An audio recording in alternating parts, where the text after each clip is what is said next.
We've been through ups and downs most of our life, and we're not going to take it. We're going to go out this world fighting. Yeah, we don't give up here.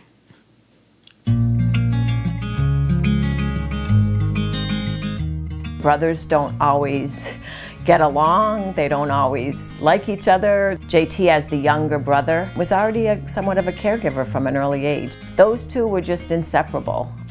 We were I would say the total opposite. He was into skateboarding, outdoors, and I was into art and heavy metal music. We became really close and we stayed by each other's side. Here's a kid in a motorized wheelchair and a kid riding a skateboard behind him. JT just was like blazing a trail and people followed. His level of progression was beyond everybody else's. He got so good so fast. We were in Portland one time and we came to the stair set. It was a 9-stair to 11. We all thought it was nearly impossible. And we watched John do it and over and over, just keep slamming and slamming and slamming. And finally, he pulled it. Everything that you think is impossible, you pull it off. There aren't many people like JT that you come in contact with, and if you do come in contact with someone like him, you're fortunate. As open and loving as JT was for everyone else, he had his own turmoil inside. He wrote something one time about the figment of his imagination versus reality.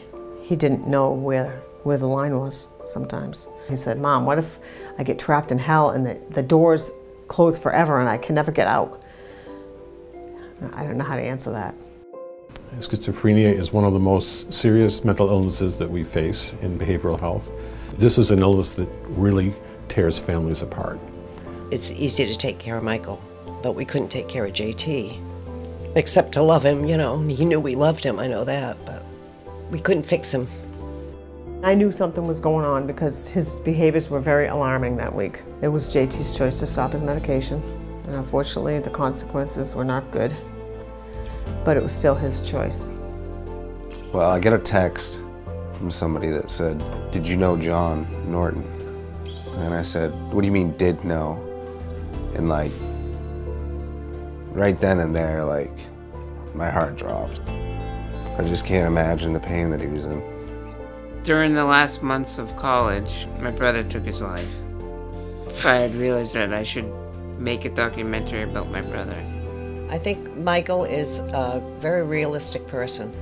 He knows his limitations, and he knows when JT left this world, there was nothing he could do about it. He's decided to do something to honor his brother. Sharing John's story and all of our stories, it needs to be talked about. It's something that I feel is kind of swept under the rug and no one really wants to deal with, but it's a huge issue within our community. We all think we're invincible when we're kids, and growing up, we don't think anything's really going to happen to us. We need more families like this one that are willing and have the courage to face this and to address it.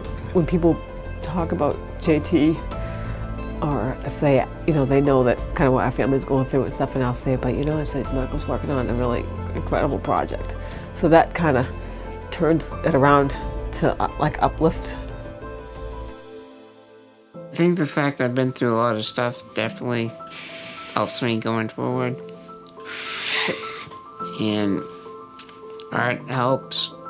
Makes me feel like I'm not the only one going through things. Other people are too.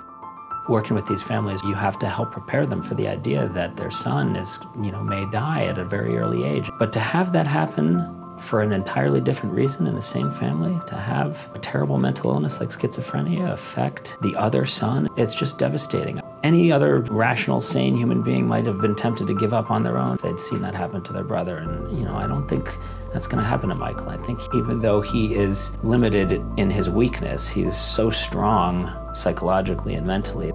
He wants to definitely leave an impression on this world before he goes, and he's quite aware of that. So we're going over proposals for a possible sculpture at the Johnson Field Skate Park in honor of JT. I want him to look like he's watching over the park.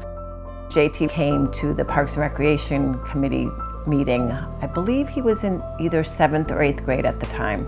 and did a presentation about the need for a skate park. We immediately agreed that we wanted to take it on as a cause. He left such an impact when he was here that the impact now that he's gone, I feel like just reverberates. JT was that one person that would give a helping hand for anybody, and I think about that all the time, and I want to be the same way, you know.